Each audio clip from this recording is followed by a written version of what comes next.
muri Zimbabwe auyanzo mashoko otagwa ni Sadc otaura mashoko kuti aiwa isusu hatipindi internal affairs politics dzemu member state but we stick aiwa to mandate yavo yekuresolve this young report vachitaura pamusoro penhau yemasubmissions akaitwa naED mnangagwa yekuti Sadc iset aside mafresh elections muri Zimbabwe. Sanapinda munhau izvizere nokuti bva subscribe like hotira on the bell icon nokuti panapa munhu munobuda muchinzi Sadc will not get involved in the internal politics of their member state Zimbabwe but will stick to its mandate of resolving its Sadc Siom report on Zimbabwe.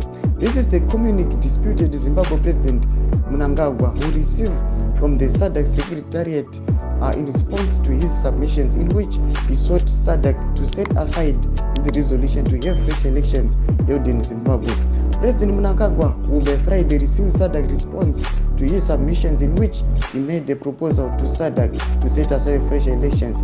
They are set to announce soon, since he won't be seeing a third term as president of Zimbabwe anymore.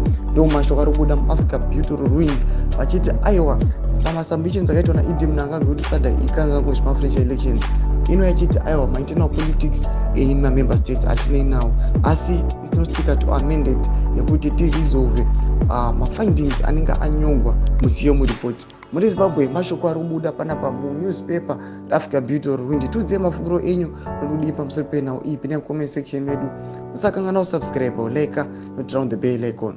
Tomochera mabvisa rokupa pano paZVAITWA News Live.